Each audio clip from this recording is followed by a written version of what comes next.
Chemical reaction के type को हमने पढ़ लिया था, है ना। केमिकल रिएक्शन को लेकर हम लास्ट टाइम कर रहे थे बात, और केमिकल रिएक्शन में हमने कई चीजों को पढ़ भी लिया था ना, कई चीजों को हमने केमिकल रिएक्शन में पढ़ा भी। ठीक है, आज नेक्स्ट हेडिंग डालेंगे विस्थापन अभिक्रिया, है ना, डिस्प्लेसमेंट रिएक्शन। क्या डालेंगे? विस्थापन अभिक्रिया, डिस्प्लेसमेंट रिएक्शन। एक मिनट रुकेंगे, चलिए।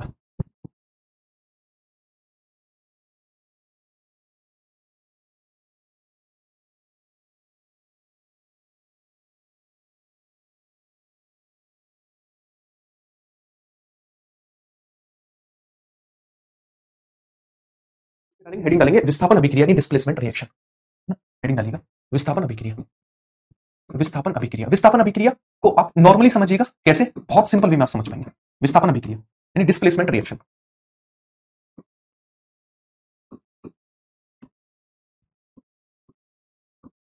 डिस्प्लेसमेंट रिएक्शन, विस्थापन अभिक्रिया। देखिएगा, डिस्प्लेसमेंट रिएक्शन यानी विस्थापन अभिक्रिया को आप कैसे समझ पाएंगे? डिस्प्लेसमेंट, जब आप कॉम्पिटिटिव एग्जाम देते हो तो आपको कोई डिस्प्लेस कर रहा होता है या फिर आप किसी को डिस्प्लेस कर रहे हैं, कोई आपको देखेगा, आप तैयारी कर रहे हैं, है ना। अगर बाई चांस आपका सिलेक्शन नहीं होता है तो एक लाइन बोली जाएगी कि आपसे ज्यादा काबिल जो है उस सीट को ले गया, या फिर आपका सिलेक्शन हो जाएगा तो आप कहेंगे आप कहीं ज्यादा बच्चों से काबिल थे, यानी आपने डिस्प्लेस किया या फिर आपको किसी ने डिस्प्लेस किया। तो डिस्प्लेस कौन करता है? ज्यादा पढ़ाई वाला बच्चा, ज्यादा इंटेलिजेंट बच्चा, जो काबिल होगा वही तो डिस्प्लेस कर पाएगा। तो उसी तरीके से डिस्प्लेसमेंट रिएक्शन भी होती है, यानी ज्यादा अभिक्रियाशील तत्व कम अभिक्रियाशील तत्वों को हटा देते हैं और उनकी जगह ले लेते हैं, वही हमारे पास डिस्प्लेसमेंट रिएक्शन है ना, डिस्प्लेसमेंट रिएक्शन है। जैसे अगर इसकी डेफिनेशन आप सिंपल फॉर्म में लिखोगे, आप लिखोगे इस प्रकार की अभिक्रिया में, इस प्रकार की रिएक्शन में, इस प्रकार की रिएक्शन में ज्यादा अभिक्रियाशील तत्व, ज्यादा अभिक्रियाशील तत्व, ज्यादा अभिक्रियाशील तत्व यानी ज्यादा रिएक्टिव एलिमेंट, है ना, हाईली रिएक्टिव एलिमेंट, ज्यादा अभिक्रियाशील तत्व कम अभिक्रियाशील तत्वों को, कम अभिक्रियाशील तत्वों को, तत्वों को हटा देते हैं, तत्वों को हटा देते हैं, हटा देते हैं। और इस प्रकार की रिएक्शन हमारे पास डिस्प्लेसमेंट रिएक्शन कहलाती है ना, डिस्प्लेसमेंट रिएक्शन कहलाती है। इसके लिए अगर आपको एक आपको चार्ट याद रखना है, किस तरीके से चार्ट याद रखना है, कुछ हमारे पास एलिमेंट है, जैसे उन एलिमेंट को लेकर मैं बात करूं, जैसे कम अभिक्रियाशील और ज्यादा अभिक्रियाशील तत्वों को लेकर अगर मैं बात करूं तो हमारे पास कुछ आते हैं, जैसे मैं बात करूं के के अलावा Na, है ना, के अलावा Na आता है ना, Na के अलावा हमारे पास और आते हैं, जैसे C है, Mg है, Al है, Zn है, C है, Mg है, इसके अलावा Al है, Al, इसके अलावा Zn है, Zn के अलावा हमारे पास आता है कौन सा? FePbHCu, FePbHCu, इसके अलावा आता है लास्ट AgAu। कौन आते हैं? AgAu।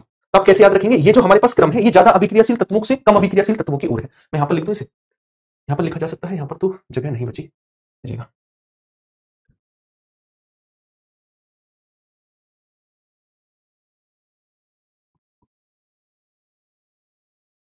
ठीक, अब दिख रहा होगा, क्लियर है? देखिएगा ये क्या है, ऊपर से नीचे की ओर घटता हुआ क्रम है, ये ज्यादा रिएक्टिव एलिमेंट है और नीचे की ओर कम रिएक्टिव एलिमेंट है, ऊपर की ओर ज्यादा और नीचे की ओर कम रिएक्टिव एलिमेंट, यानी इनकी श्रेणी घटती हुई है। कैसे घटती हुई है? यानी अगर मैं कहूं क्या कभी इस रिएक्शन में Al Mg को हटा पाएगा? कभी नहीं हटा पाएगा। इसमें Mg हटा पाएगा Al को, Al हटा पाएगा Zn को, Zn हटा पाएगा Fe को, Fe हटा पाएगा Pb को, Pb हटा पाएगा H को, H हटा पाएगा Cu को, Cu हटा पाएगा Ag को, Ag हटा पाएगा किसी को भी नहीं, Au को हटा पाएगा, है ना। इसके अलावा K सभी को हटा सकता है, Na इन सभी को हटा सकता है, Mg इन सभी को हटा सकता है, Al इन सभी को हटा सकता है, Zn इन सभी को हटा सकता है, यानी ये बढ़ते से घटता हुआ क्रम है ना। कभी भी ऐसा नहीं हो सकता नीचे वाला ऊपर वाले को हटा पाए। तो आप इस चार्ट को याद रखेंगे, सिंपल है। जैसे मैं आपको एक रिएक्शन दे रहा हूं, उस रिएक्शन को मुझे बताइए कौन इसमें कैसे हटाएगा। जैसे मैंने आपको एक रिएक्शन दी AgNO3, है ना, मैंने आपको एक रिएक्शन दी AgNO3 plus AgNO3 plus NaCl, है ना, NaCl। मुझे बताइए कैसे कैसे रिएक्शन बन पाई AgNO3 प्लस के NaCl। AgNO3 क्या होता है हमारे पास? सिल्वर नाइट्रेट, है ना, सिल्वर नाइट्रेट होता है। और NaCl क्या होता है?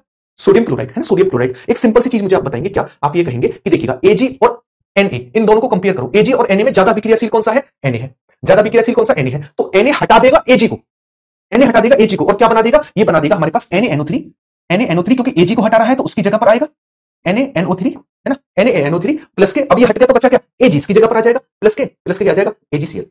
AgCl आ जाएगा। इस चीज को आप समझ पा रहे हो? अरे हाँ, है ना। मैंने क्या कहा? मैंने कहा इस दोनों पार्ट में आप इन पर फोकस करो, Ag और Na पर। Na ज्यादा अभिक्रियाशील है Ag से, तो Na हटा देगा Ag को और उसकी जगह पर आ जाएगा और NaNO3 बन जाएगा, और बचा क्या? AgCl बन जाएगा। एक बार इनके नाम लिख लीजिए, कभी कभी नाम से भी आ जाता है डायरेक्ट। जैसे हमारे पास AgNO3 क्या है? यह है हमारे पास सिल्वर नाइट्रेट। क्या है? सिल्वर नाइट्रेट है, सिल्वर नाइट्रेट, ठीक है। इसके अलावा NaCl का है silver chloride, silver chloride, chloride है, सिल्वर क्लोराइड है। इसके अलावा NaNO3 क्या है हमारे पास? सोडियम नाइट्रेट है, सोडियम नाइट्रेट। और AgCl क्या है हमारे पास? सिल्वर क्लोराइड, सिल्वर क्लोराइड, क्या है? Silver chloride. क्लियर है यहाँ तक की चीजें? एक बार मुझे बता देंगे यहाँ तक किसी भी तरीके की कोई परेशानी है तो। जैसे मैं आपको एक और रिएक्शन दे रहा हूँ, इस रिएक्शन को मुझे बताएंगे कौन किससे हटा पाएगा। आप कमेंट नहीं कर पा रहे कोई दिक्कत नहीं, लेकिन आप सोच तो सकते हो, सोचने पर तो किसी की पाबंदी नहीं है। जैसे मैं आपको एक और रिएक्शन दे रहा हूँ, उस रिएक्शन को मुझे बताएंगे। मैं दे रहा हूँ CuSO4 प्लस Fe, मैंने दिया CuSO4 कॉपर सल्फेट प्लस के Fe, मुझे बताएंगे कैसे कौन हटा पाएगा। तो इसमें आप क्लियरली ये देखो, आप फोकस करो किस किस पर, आप फोकस करो दो चीजों पर, Cu पर फोकस करो और किस पर फोकस करो, Fe पर फोकस करो, Cu और Fe पर। Cu और Fe में कौन ज्यादा अभिक्रियाशील है? Fe ये रहा, Cu ये रहा। तो Fe हटा देगा Cu को, Cu नहीं हटा पाएगा Fe को, क्योंकि इससे कम अभिक्रियाशील है ना। तो कौन हटाएगा? Fe Cu को हटा देगा और उसकी जगह पर आ जाएगा। तो क्या बनेगा? FeSO4 प्लस के Cu, और Cu को अलग कर दिया भाग, तेरी सीट खाली है ना, तेरी सीट मैं खा गया, क्योंकि मैं ज्यादा अभिक्रियाशील हूं तो मेरा नाम पहले आएगा लिस्ट में। तो आप लिखेंगे ये क्या है? ये है कॉपर सल्फेट, ये क्या? ये है कॉपर सल्फेट, ये है हमारे पास लोहा, ठीक है ना। इसके अलावा ये बना लोहा, ये बना हमारे पास ferrous sulphate, ferrous sulphate, ferrous sulphate और कॉपर, और क्या बना? और कॉपर बना। तो आप समझ पाए? एक बार मुझे हाँ या ना बताएंगे, और मैं इस रिएक्शन को फिर से रिपीट करूंगा, लेकिन उससे पहले आप एक बार अच्छे से खुद से थोड़ा दिमाग लगाओ। जब दिमाग लगाओगे तो चीजें क्लियर भी ज्यादा अच्छे से होंगी, है ना। मैं आपको 1 मिनट का टाइम दे रहा हूं, आप अच्छे से समझो इस चीज को, जो मैंने आपको बताई, जो मैंने आपको बताई इस चीज को समझो पहले बहुत आराम से, है ना, बहुत आराम से इस चीज को समझो। फिर मैं एक बार रिपीट करूंगा, कोई दिक्कत की बात नहीं है।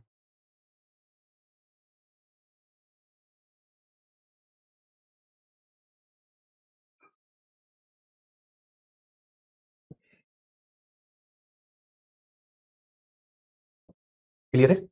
यहां तक कोई भी दिक्कत समस्या आपको नहीं होनी चाहिए। मैं आपको समझाऊं, मैंने कहा डिस्प्लेसमेंट यानी विस्थापन अभिक्रियाएं वो अभिक्रिया होती हैं जिसमें ज्यादा अभिक्रियाशील तत्व कम अभिक्रियाशील तत्व की सीट खा जाए, उसको हटा दे, उसको डिस्प्लेस कर दे, वो हमारे पास डिस्प्लेसमेंट रिएक्शन होगी। उसकी आप एक लिस्ट याद रख लो, बहुत सिंपल आपको हो जाएगा। जैसे AgNO3 NaCl मैंने एग्जांपल लिया, इसमें Na जो है ज्यादा अभिक्रियाशील है Ag से, तो Ag की जगह पर आ जाएगा, तो बन जाएगा NaNO3 प्लस के AgCl, है ना। तो इसको कहते हैं सिल्वर नाइट्रेट, इसको कहते हैं सॉरी सिल्वर क्लोराइड नहीं, सोडियम क्लोराइड, सोडियम क्लोराइड, सुधार कर लीजिएगा ना, सोडियम क्लोराइड, सोडियम क्लोराइड, ठीक है, सोडियम क्लोराइड। और इससे बना हमारे पास सोडियम नाइट्रेट और सिल्वर क्लोराइड, है ना, सिल्वर क्लोराइड बना। इसके अलावा जैसे मैंने लिया CuSO4 प्लस के Fe, अब Fe और Cu में हमारे पास Fe ज्यादा अभिक्रियाशील है, तो वो Cu की जगह खा जाएगा, तो बन जाएगा FeSO4 प्लस के Cu। यह है कॉपर सल्फेट, यह है लोहा, बनेगा फेरस सल्फेट और कॉपर, है ना, फेरस सल्फेट और कॉपर बनेगा। सिंपल है। तो एक बार यहां तक तो आपने नोट कर लिया होगा। नेक्स्ट रिएक्शन की ओर बढ़ते हैं। अगली रिएक्शन आती है हमारे पास कौन सी? वो है हमारे पास एंडोथर्मिक रिएक्शन। एंडोथर्मिक यानी ऊष्मा शोषी अभिक्रिया, एक्सोथर्मिक मतलब ऊष्मा क्षेपी अभिक्रिया, है ना। हेडिंग क्या डालेंगे? हेडिंग डालेंगे अपनी कौन सी डालेंगे? ऊष्मा शोषी अभिक्रिया, एंडोथर्मिक रिएक्शन, ऊष्मा शोषी अभिक्रिया, ऊष्मा शोषी अभिक्रिया, ऊष्मा शोषी अभिक्रिया, एंडोथर्मिक रिएक्शन।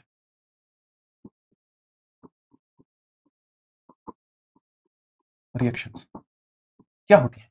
ऐसी अभिक्रियाएं जो ऊष्मा को सोख लेती है, ऊष्मा को छुपा लेती है ना, ऊष्मा को खा जाती है, वो कहलाती है हमारे पास ऊष्मा शोषी अभिक्रिया। शोषी मतलब खा गई, सोख गई, शोषी मतलब खा गई, सोख गई। जैसे बर्फ है, बर्फ तब पिघलेगी जब उसको हीट मिलेगी, समझ रहे हो? बर्फ तब पिघलेगी जब उसको हीट मिलेगी, तो वो क्या कर रही है? वो हीट को खा जा रही है। क्या कर रही है? हीट को खा जा रही है, यानी शोषित हो जा रही है। शोषण मतलब क्या होता है? अपने अंदर रख लेना, है ना, हीट को अपने अंदर रख लेना। तो जैसे बर्फ का पिघलना किसका एग्जांपल है? बर्फ का पिघलना जो है वो ऊष्मा शोषी अभिक्रिया का एग्जांपल है। इसके अलावा जल वाष्पीकृत होगा, जल उड़ेगा। जल कैसे उड़ता है? मान लीजिए यहां पर कहीं पर जल पड़ा है ना, पानी पड़ा है, जल का वाष्पीकरण करना है, तो जल कब वाष्पीकृत होगा? जब इस पर हीट पड़ेगी, ऊष्मा पड़ेगी। ऊष्मा पड़ेगी तो ये उड़ जाएगा। ये क्या होगा? ये उड़ जाएगा। तो ये भी कब उड़ा? जब इसने ऊष्मा का अवशोषण किया, है ना, ऊष्मा का अवशोषण किया। इसके अलावा मान लीजिए कोई ठोस है ना, ठोस है, ठोस लोहा आपके घर में पड़ा हुआ है, लोहा तब तक पिघलेगा नहीं जब तक आप उसे हीट नहीं दोगे, ऊष्मा नहीं दोगे, तब तक वो पिघलेगा नहीं। तो आप क्या करेंगे? जैसे ठोसों का पिघलना, ठोस को अगर हमें किसी ठोस को पिघालना है ना, लिक्विड फॉर्म में कन्वर्ट करना है, तो उसको हीट देनी पड़ेगी, यानी वो ऊष्मा का अवशोषण करेगा तब वो पिघलेगा। तो इस तरीके की अभिक्रियाएं कहलाती है ऊष्मा शोषी अभिक्रियाएं, जो ऊष्मा का ग्रहण कर रही हूं। सिंपल सी बात है, यहां तक कोई दिक्कत नहीं आएगी। अब भैया मुझे एक बात बताओ, बर्फ है आपके पास, है ना, बर्फ है, बर्फ को जब तक आप फ्रीजर में रखते हो ना, तब तक बर्फ बनी रहती है। जैसे ही उसे आप बाहर निकालते हो तो पानी बनना स्टार्ट हो जाता है। रीजन क्या है? क्योंकि बाहर की जो हीट है, ऊष्मा है, अपने अंदर लेके जाती है, शोषण कर लेती है और पिघल जाती है। इसे कहते हैं ऊष्मा शोषी अभिक्रिया चल रही है। इसके अलावा आपको लोहे को पिघालना है तो आपको हीट देनी पड़ेगी, पहले वो अपने अंदर हीट को अवशोषण करेगा तब वो पिघलेगा। ये भी ऊष्मा शोषी अभिक्रिया है। इसके अलावा आप क्या करेंगे? जैसे पानी है, पानी पानी रहेगा, घर में रखे रखो, पानी पानी रहेगा, नहीं उड़ेगा, धूप में रख दो उड़ जाएगा, यानी वो ऊष्मा को अपने अंदर लेकर गया और उड़ गया। ये सभी एग्जांपल किसके? ऊष्मा शोषी अभिक्रिया के, एंडोथर्मिक रिएक्शन के। आप देखेंगे ऐसी अभिक्रियाएं जो ऊष्मा का अवशोषण करती हैं, ऊष्मा शोषी अभिक्रियाएं कहलाती हैं। आप देखेंगे ऐसी अभिक्रियाएं, ऐसी अभिक्रियाएं, अभिक्रियाएं, क्रियाएं जो जो ऊष्मा का अवशोषण करती हैं, अवशोषण करती हैं ऊष्मा शोषी अभिक्रियाएं, शोषी अभिक्रियाएं अभिक्रियाएं कहलाती हैं ऊष्मा शोषी अभिक्रियाएं कहलाती हैं। जैसे एग्जांपल के लिए आप लिखेंगे, सबसे पहला एग्जांपल, जैसे फर्स्ट एग्जांपल लिखेंगे बर्फ का पिघलना पिघलना इसके अलावा लोहे का पिघलना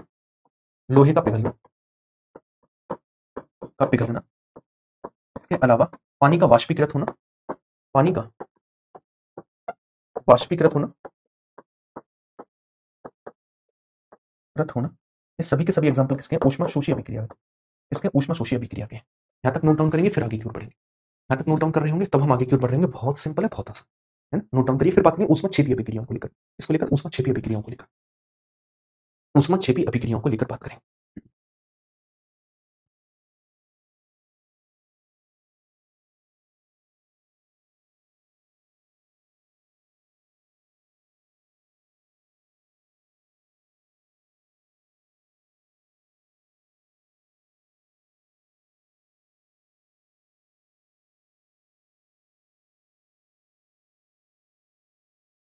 बढ़े भाई, सिंपल है, नोट डाउन तो कर लिया होगा। अभी नोट डाउन तो कर ही लिया होगा।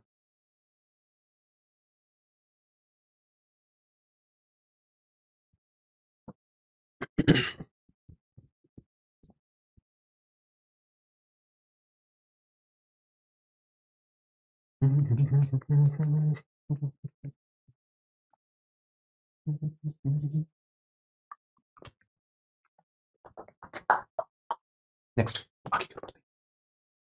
चलिए, जब जब 12th में थे तो ऐसे ही, तो जब आप होंगे ना, तो ऐसे ही तो बात करते होंगे। खाना खा लिया, पास में है, थोड़ी देर बाद बात करेंगे। तुमने खाना खा लिया? खा लिया। आज बात मेरे पास भाई, आज बात नहीं कर पाऊंगी। ठीक है, ऐसे ही तो बात होती है। चलिए नेक्स्ट बात, नेक्स्ट आगे की ओर बढ़ते हैं। अगली आती है हमारे पास, कौन सी आगे की ओर आती है हमारे पास? ऊष्मा क्षेपी अभिक्रियाएं ऊष्मा क्षेपी अभिक्रिया एक्सोथर्मिक रिएक्शन अभिक्रियाएं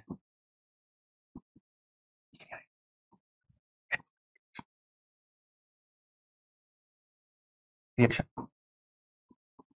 एक्सोथर्मिक रिएक्शन। देखिएगा, छेपी का मतलब है छिपी हुई रखी है ना। छिपी हुई रखी है तो अंदर ऊष्मा है, आप उनसे निकल सकते हैं। फॉर एग्जाम्पल, पेट्रोल है, पेट्रोल रहेगा, बाइक में डालो, अभी धुआं फेंकने लगेगा, यानी उसने अपने अंदर छिपा रखा है ऊष्मा को, वो छोड़ेगा ऊष्मा।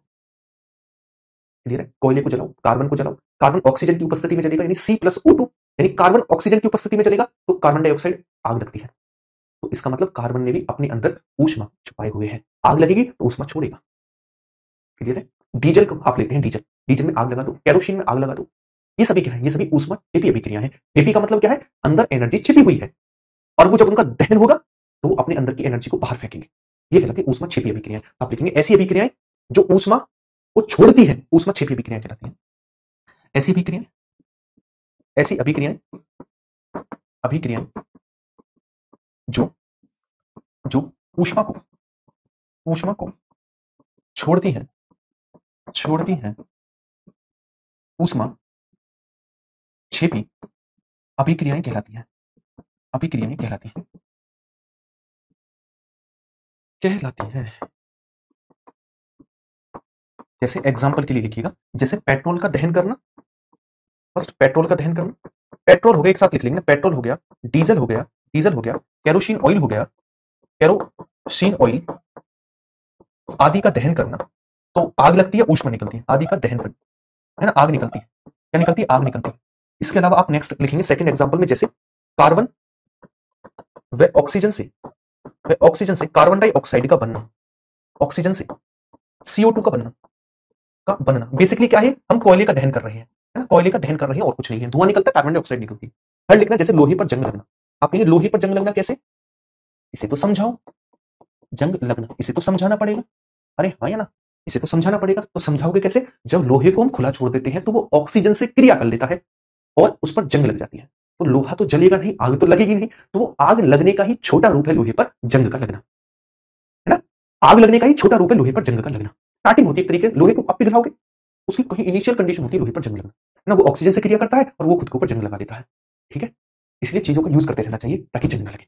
आगे की ओर बढ़ते हैं, नेक्स्ट, है ना, नेक्स्ट आगे की ओर बढ़ते हैं। आगे की चीजों को समझते हैं। ठीक है, तो मैंने आपको क्या समझाया, ऐसी अभिक्रियाएं जो अपने अंदर से ऊष्मा को बाहर फेंकती हैं, ऊष्मा छेपी अभिक्रियाएं कहलाती है। छेपी क्यों आई यहां पर, छेपी मतलब छिपा रखा है। पेट्रोल ने अपने अंदर एनर्जी को, पेट्रोल को हाथ में ले लोगे तो कुछ हो जाएगा क्या, हाथ जलेगा नहीं जलेगा, छुपा रखा है। अभी जला दो तो आग लग जाएगी भयंकर, तो मतलब अपने अंदर छिपा रखा है, बाहर फेंक देगा आपको। ऐसे डीजल को हाथ में लो कुछ होगा नहीं होगा, आग लगा तो आग लग जाएगी नहीं, ऊष्मा को छुपा रखा था, जरूरत पड़ने पर फेंक दी बाहर, उसे कहते हैं ऊष्मा छेपी अभिक्रिया। क्या कहते हैं, ऊष्मा छेपी अभिक्रिया कहते हैं। यहां तक नोट डाउन करेंगे, फिर आगे की ओर बढ़ेंगे, फिर आगे की ओर बढ़ रहे होंगे। चलेगा,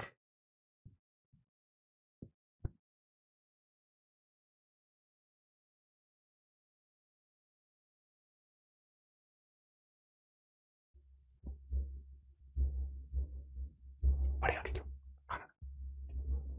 नेक्स्ट आगे की ओर।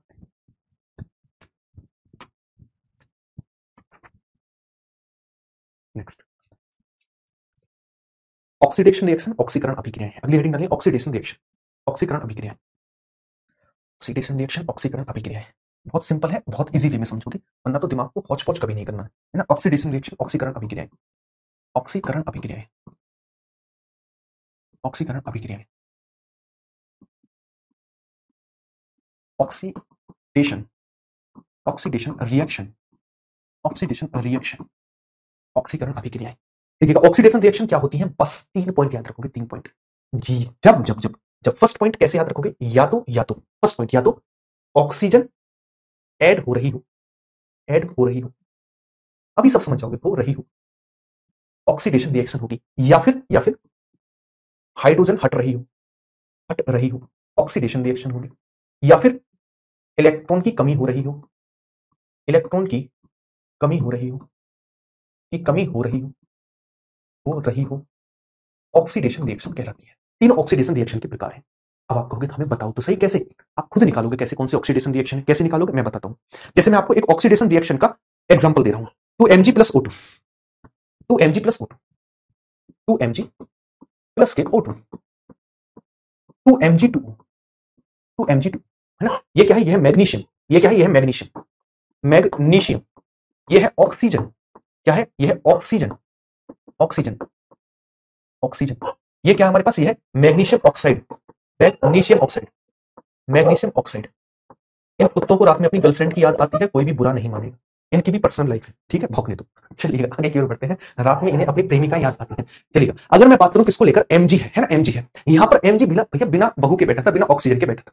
अब हुआ क्या हुआ, ये कि इस Mg में ऑक्सीजन एड ऑन हो गई, तो ये क्या होगा, Mg का Mg2O में ऑक्सीडेशन हो गया। क्या बोलोगे आप, Mg का Mg2O में ऑक्सीडेशन हो गया, ऑक्सीकरण हो गया, क्योंकि मैंने ऑक्सीडेशन के 3 पॉइंट बताए, या तो ऑक्सीजन ऐड हो रही हो, या फिर हाइड्रोजन हट रहा हो, या फिर इलेक्ट्रॉन की कमी हो रही हो। 3 ही तो पॉइंट बताए थे मैंने। तो इसमें एक बार देखना, यहां पर Mg अकेला था और यहां पर Mg2O बन गया, तो इसमें Mg का Mg2O में ऑक्सीडेशन हो गया, क्योंकि यहां पर ऑक्सीजन ऐड ऑन हो गई। दूसरा भी कुछ बनेगा, हाँ रिडक्शन भी बनेगा। आपकी कैसे रिडक्शन बनेगा, इसमें देखना जरा, इसमें O2 का Mg2O में रिडक्शन हुआ है। आप कहोगे कैसे, यहां पर O के पास 2 थे और वो यहां पर जाकर खत्म हो गई, यानी हम ये कह सकते हैं इसमें O2 का Mg2O में रिडक्शन हुआ है। क्या वो रिडक्शन हुआ है, क्लियर है, क्योंकि यहां से एक किसमें चली गई, इसमें चली गई, है ना, क्योंकि इसकी एक किसमें चली गई, इसमें चली गई। तो आप इतना ही याद रखोगे तो भी चलेगा। आप इतना याद रख लीजिए कि इसमें Mg का Mg2O में क्या हो रहा है, ऑक्सीडेशन हो रहा है। आप देखेंगे इसमें Mg का Mg2O में ऑक्सीडेशन हो रहा है, ऑक्सीडेशन डेशन हो रहा है। और भी एग्जांपल है, चलिएगा दिमाग पर जोर लगाइएगा और मुझे एग्जांपल का बताइएगा, ये इसमें किसमें ऑक्सीडेशन हो रहा है ना, ऑक्सीडेशन किसमें हो रहा है, आप बताएंगे 2Cu प्लस के O2, 2Cu प्लस के O2, 2Cu प्लस के O2, ये बना Cu2O, 2Cu2O।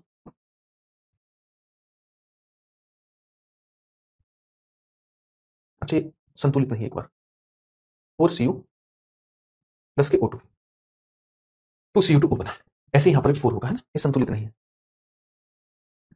4Mg प्लस के O2, 2Mg2O, ये भी तो हो सकता था, Mg2O भी तो हो सकता था, ऐसे भी तो हो जाएगा, क्या दिक्कत है, इसे 2 को यहां से हटा दो, बात तो वही है। 2Mg कर दो, यहाँ पर Mg2O कर दो, नहीं होगा, नहीं होगा, 4 ही करना पड़ेगा, बोलो क्या, 4, ठीक है 2, और यहाँ पर हमने 4Cu लिया प्लस O2 लिया, यहाँ पर बना Cu2O। अब मुझे बताइएगा, थोड़ा गौर करिएगा, मैंने क्या कहा, मैंने कहा यहाँ पर Cu के साथ ऑक्सीजन नहीं थी, लेकिन Cu के साथ ऑक्सीजन एड ऑन हो गई, तो इसमें Cu का Cu2O में ऑक्सीडेशन हो गया। क्या होगा, ऑक्सीडेशन हो गया। मैं ये भी तो बोल सकता हूं कि इसमें O2 से तो ऑक्सीजन चली गई, तो मैं ये बोल सकता हूं इसमें O2 का Cu2O में रिडक्शन हो गया। क्या होगा, रिडक्शन हो गया, क्योंकि ऑक्सीजन तो यहां से गई है और ऑक्सीजन की देखिए, ऑक्सीजन ऐड होगा तो ऑक्सीडेशन और ऑक्सीजन घटेगा तो रिडक्शन, रिडक्शन है ना। तो मैं ये लिख सकता हूं कि इसमें क्या हुआ है, आप पहले ऑक्सीडेशन को ही समझो, सिंपल है ना, ऑक्सीडेशन को समझो। आप लिखेंगे इसमें Cu का Cu2O में ऑक्सीडेशन हो गया, इसमें Cu का Cu2O में ऑक्सीडेशन हो गया, ऑक्सीडेशन हो गया, ऑक्सीडेशन हो गया,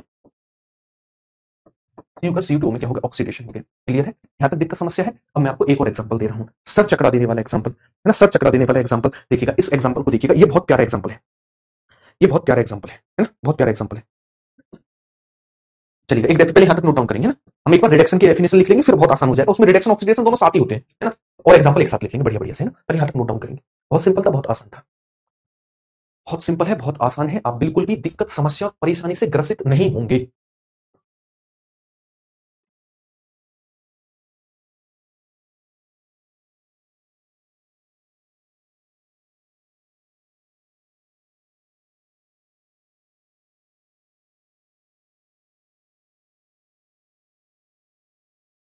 बढ़िया भाई, नोट डाउन करिए, होगा ना। नेक्स्ट आइएगा रिडक्शन, बताइए रिडक्शन अभिक्रिया, रिडक्शन अभिक्रिया, अपचयन अभिक्रिया, रिडक्शन यानी अपचयन अभिक्रिया, अपचयन अभिक्रिया।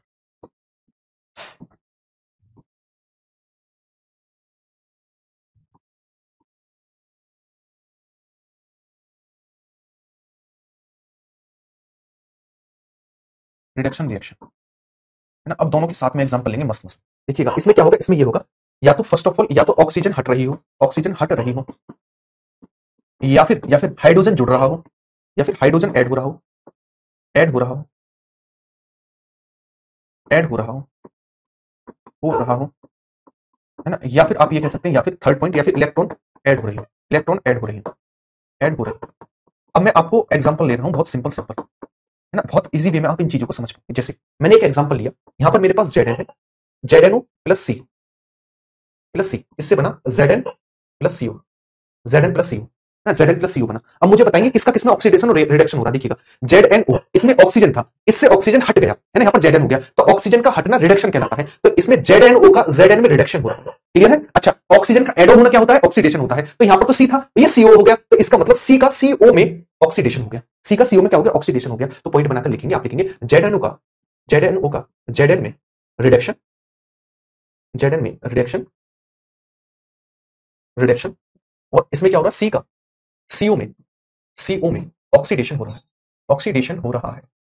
क्लियर है। और एग्जांपल लूं और सिंपल करें इस चीज को, चलिएगा एक थोड़ा अलग एग्जांपल लेते हैं। जैसे मैं एक एग्जांपल ले रहा हूं आपके लिए, मुझे बताइएगा Ca plus H2, Ca plus H2, मैंने यहां पर एक एग्जांपल लिया Ca प्लस के H2, ठीक है, Ca प्लस के H2, ये बना हमारे पास, है ना, ये बना हमारे पास क्या, ये बनेगा हमारे पास CaH, Ca प्लस H2, ये बना CaH2, ये बना CaH2।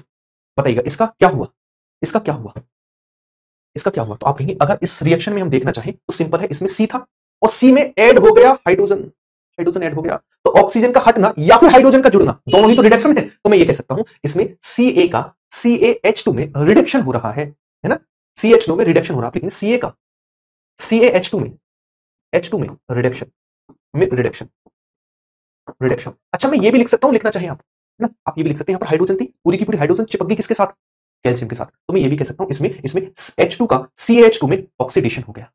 क्यों ऑक्सीडेशन क्यों लिखा, हाइड्रोजन का हटना भी ऑक्सीडेशन है, या तो ऑक्सीजन जुड़े या फिर हाइड्रोजन हटे, ये सारा का सारा ऑक्सीडेशन होता है। क्लियर है। तो ये सिंपल है, आप लिखेंगे Ca का CaH2 में रिडक्शन हो रहा है क्योंकि हाइड्रोजन ऐड ऑन हो रही है ना। मैं ये भी लिख सकता हूं H2 का CH2 में ऑक्सीडेशन हो रहा है क्योंकि हाइड्रोजन हट रही है, क्या हो रहा है, हाइड्रोजन हट रही है। क्लियर है। अच्छा, एक और एग्जांपल लेते हैं और अच्छा सा, आप मुझे बताएंगे Cl, है ना, Cl, मुझे खुद बताएंगे आप इस चीज को। मैंने लिखा Cl प्लस, इसने एक इलेक्ट्रॉन लिया और ये बना Cl नेगेटिव। मैंने आपको बताया था ना, अगर कोई इलेक्ट्रॉन लेगा तो मतलब ऋणी बनेगा, ऋणी बनेगा तो मतलब उस पर नेगेटिव इफेक्ट पड़ेगा, नेगेटिव इमेज उसकी बनेगी। तो आप क्या कहेंगे, आप मुझे ये कहेंगे कि इसने इलेक्ट्रॉन ग्रहण किया है, यानी इलेक्ट्रॉन एड ऑन हुआ है, जुड़ा ही तो है। नेगेटिव ये नहीं दिखाता कि उससे गया है, नेगेटिव ये दिखाता है ये ऋणी हो चुका है ना। इसने एक इलेक्ट्रॉन ले लिया, इलेक्ट्रॉन का एड ऑन होना रिडक्शन का एग्जांपल है, इसका एग्जांपल रिडक्शन का एग्जांपल है। तो मैं ये कह सकता हूं Cl का Cl नेगेटिव में रिडक्शन हो गया, Cl का Cl नेगेटिव में रिडक्शन, रिडक्शन, Cl का Cl नेगेटिव में क्या हो गया, रिडक्शन हो गया। ठीक है, एक और एग्जांपल ले लूं मैं, आप यहां ले लीजिए। जैसे मैंने एक और बेहतरीन एग्जांपल लिया Na Na ने माइनस कर दिया अपने आप से इलेक्ट्रॉन को, ऐसे लिखेंगे Na, और Na क्या कर रहा है, इलेक्ट्रॉन का त्याग कर रहा है, त्याग, और त्याग करने के बाद क्या बना रहा है, Na पॉजिटिव, है ना। पॉजिटिव किस पर आता है, जो इलेक्ट्रॉन को देता है, यानी अमीर बनता है। Na का मतलब लेना नहीं है, पॉजिटिव का मतलब लेना नहीं है, पॉजिटिव ये दिखा रहा है आपकी इमेज कैसी है, यानी आपकी इमेज कैसी, पॉजिटिव है। पॉजिटिव कैसे, क्योंकि आप दान दे रहे हो, दान दे रहे हो मतलब इलेक्ट्रॉन को फेंक रहे हो मतलब कम हो रहा है। कम होने का मतलब क्या है, इलेक्ट्रॉन की कमी होना, कमी होना मतलब इलेक्ट्रॉन को दान देना, दान देना मतलब पॉजिटिव चार्ज, है ना। तो आप ये लिख सकते हो कि यहां पर Na का Na पॉजिटिव में ऑक्सीडेशन हो रहा है ना। Na का Na पॉजिटिव में ऑक्सीडेशन, आप देखें Na का Na पॉजिटिव में ऑक्सीडेशन, ऑक्सीडेशन। इससे सिंपल वे में अगर कोई ब्रह्मांड में समझा पाए तो केमिस्ट्री पढ़ाना छोड़ दी जाएगी, बस सिंपल बात ये है, नो बकवासबाजी, डायरेक्ट, है ना। ये केमिस्ट्री तो मैंने उन्हें भी पढ़ा दी थी, उनके भी पूरे में से पूरे नंबर आ गए थे। आप तो फिर भी कंपटीशन की तैयारी करने वाले, वो तो मंद बुद्धि थी। चलिए मजाक था, है ना। चलिए आगे की ओर बढ़ते हैं, नेक्स्ट। यहाँ तक की चीजों में अगर कोई दिक्कत समस्या है तो एक बार मुझे बताएंगे। मैंने आपको सिंपल बताया, भैया आप एक चीज पर फोकस करो बस। ऑक्सीडेशन में तीन चीजें, या तो ऑक्सीजन ऐड हो रही हो, या फिर इलेक्ट्रॉन निकल रहा हो, या फिर हाइड्रोजन निकल रही हो, ऑक्सीडेशन है। रिडक्शन, या तो ऑक्सीजन हट रही हो, या फिर इलेक्ट्रॉन ऐड ऑन हो रहा हो, या फिर हाइड्रोजन ऐड ऑन हो रही हो। ये रिडक्शन का एग्जांपल है। ये किसका एग्जांपल है, रिडक्शन का एग्जांपल है। मैं आपके लिए होमवर्क के लिए क्वेश्चन दे रहा हूं, आप मुझे कल इसका आंसर बताएंगे, इसका किसमें ऑक्सीडेशन और किसका किसमें रिडक्शन हो रहा है। ये होमवर्क का क्वेश्चन है, लिखेंगे होमवर्क, होमवर्क HW का। आप मुझे इस रिएक्शन का कल जब मैं मतलब मंडे में आऊंगा तो आप मुझे इसका आंसर बताएंगे क्या होगा। मैं एक रिएक्शन लिख रहा हूं, K2KClO3, 2KClO3। ये सारे के सारे प्रीवियस ईयर क्वेश्चन है, कभी हवाबाजी में ले रहे हो। 2KCl plus 3O2। ये फोन में स्क्रीनशॉट लिए जाते हैं ताकि आप प्रीवियस ईयर क्वेश्चन को सोल्व कर पाए। सारा का सारा प्रीवियस ईयर क्वेश्चन है जो पूछा गया रेलवे, बेहतरीन लेवल के क्वेश्चन थे रेलवे के, छोटे मोटे के नहीं। एक तरीके से जब रेलवे का एग्जाम हुआ था ना एनटीपीसी का, तो एनटीपीसी में एक तरफा क्वेश्चन पूछे गए थे, रिडक्शन ऑक्सीडेशन को, हर शिफ्ट में दो दो तीन तीन, ये उसी के क्वेश्चन है। ठीक है, आंसर की है मेरे पास जिससे मैंने क्वेश्चन निकाले हैं। ठीक है, तो आप मुझे कल बताएंगे 2KClO3 में किसका किसमें ऑक्सीडेशन, किसका किसमें रिडक्शन हो रहा है। ये होमवर्क आपके लिए क्वेश्चन का बेहतरीन वर्क है ना, बेहतरीन वर्क।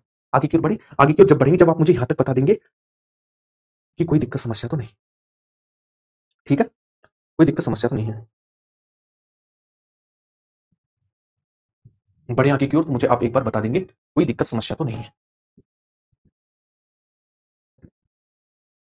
ठीक है। बता कैसे पाओगे, बता ही नहीं पाओगे क्योंकि कमेंट नहीं चलेंगे भाई गधे, इतना पता होना चाहिए आपको। ठीक है, नेक्स्ट अगला लेते हैं। उसके बाद आती है रेडॉक्स अभिक्रिया। कौन से थे, रेडॉक्स अभिक्रिया। रेडॉक्स अभिक्रिया कुछ भी नहीं है। आप कहेंगे सर कुछ भी नहीं है तो क्या है, कुछ भी नहीं है तो कुछ भी नहीं है। आप कहेंगे कैसे, मैं बताता हूं। ये रही आपके सामने रेडॉक्स अभिक्रिया, ये रही लिखी जो हुई है।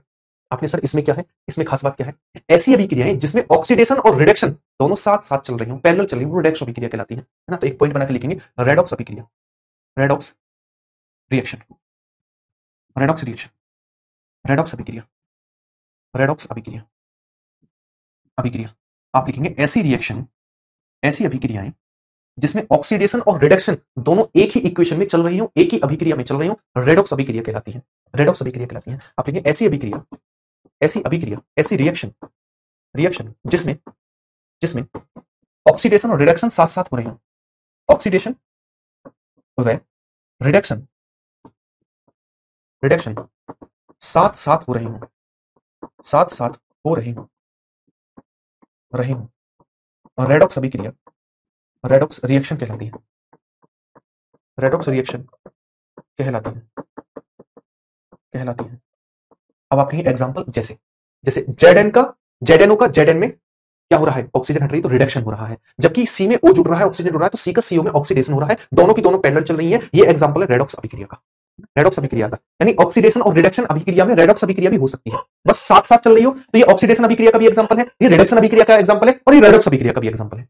कुछ अलग नहीं है इसमें, बस ये पता होना चाहिए जिसमें दोनों पैरेलल चल रही है वो रेडॉक्स कहलाती है, रेडॉक्स कहलाती है। क्लियर है, कोई दिक्कत समस्या नहीं होनी चाहिए, ये रेडॉक्स अभिक्रिया का एग्जांपल। ठीक है, तो आज हमने किन किन चीजों को समझा। आज हमने सबसे पहले समझा विस्थापन अभिक्रिया, डिस्प्लेसमेंट रिएक्शन, इसके अलावा समझा हमने ऊष्मा शोषी अभिक्रिया यानी एंडोथर्मिक, उसके बाद ऊष्मा क्षेपी यानी एक्सोथर्मिक, उसके बाद हमने ऑक्सीकरण यानी ऑक्सीडेशन रिएक्शन, उसके बाद हमने रिडक्शन रिएक्शन, और इनके सारे के सारे एग्जांपल बेहतरीन तरीके से कंसेप्ट को समझा। अब आपके पास दो तीन रिएक्शन के टाइप बचे हैं, जैसे संचारण बचता है यानी कोलिजन बचता है, इसके अलावा आपके पास और क्या बचता है, प्रकाश संश्लेषण बचता है, और एक और रिएक्शन बचती है टाइप में। तो आप क्या करेंगे, आप देखिएगा कल और आज की क्लास में हमने रिएक्शन को समझा, इन दोनों को अच्छे से कंप्लीट करके आओगे, क्योंकि मंडे की क्लास में हम क्या लगाएंगे, क्वेश्चन की प्रैक्टिस करेंगे।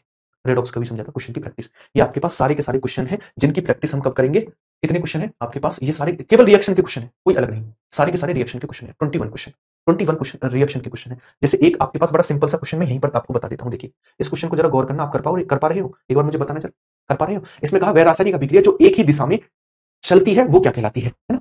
कमेंट तो मेरे पास नहीं आ रहे, फिर भी मैं आपको एक एग्जांपल देके जा रहा हूं कि किस तरीके के क्वेश्चन हम लास्ट टाइम मतलब आने वाले दिन में कवर करेंगे। वह रासायनिक अभिक्रिया जो एक ही दिशा में चलती है। मैंने आपको बताया था उत्क्रमणीय अभिक्रियाएं जो दोनों दिशाओं में चलती हैं, अनुत्क्रमणीय अभिक्रियाएं जो एक दिशा में चलती हैं, एक दिशा में चलती हैं, इन्हें कहा जाता है अनुत्क्रमणीय अभिक्रियाएं जो एक दिशा में चलती हैं। अटेम्प्ट कर पाओगे जब कल की क्लास में यानी मंडे की क्लास में आप मिलोगे। तो संडे की क्लास में आपको केवल और केवल फोकस करना है किस पर? रिवीजन पर। अगर कोई डाउट इस बीच आए तो आप मुझे यहाँ पर इंस्टाग्राम पर पूछ सकते हैं। अगर डाउट आए, है ना, डाउट आए तो यहां पर एक बार पूछ लेना किसी चीज को लेकर, लेकिन संडे में आप ज्यादा से ज्यादा फोकस करेंगे रिवीजन पर, इस पर करेंगे, ज्यादा से ज्यादा फोकस रिवीजन पर आप कर रहे होंगे। ठीक है, चलिएगा मंडे की क्लास मिलते हैं। उम्मीद है जो आज की हमने क्लास कवर की है वो आपको बेहतरीन तरीके से सारे के सारे कंसेप्ट आपके दिमाग में बैठे होंगे। कमेंट मेरे पास तक नहीं आई है, फिर भी मैंने बहुत स्लो स्लो आपको पढ़ाया, वरना खत्म करने के लिए तो मेरा टारगेट आप आज रिएक्शन खत्म करके क्वेश्चन प्रैक्टिस, तभी तो क्वेश्चन लगे हुए हैं। लेकिन कमेंट नहीं, इस वजह से ये नहीं पता चल रहा आपने नोट डाउन किया है नहीं किया है, समझ आया है, हालांकि समझ आया होगा इतना विश्वास है, लेकिन थोड़ा पूछ लेते हैं तो अच्छा लगता है। ठीक है, चलिएगा भाई, कल की क्लास में यानी मंडे की क्लास मिलेंगे, ख्याल अपना अच्छे से रख के आएंगे और रिवीजन करके आएंगे। ख्याल रखना भूल जाए वो चलेगा।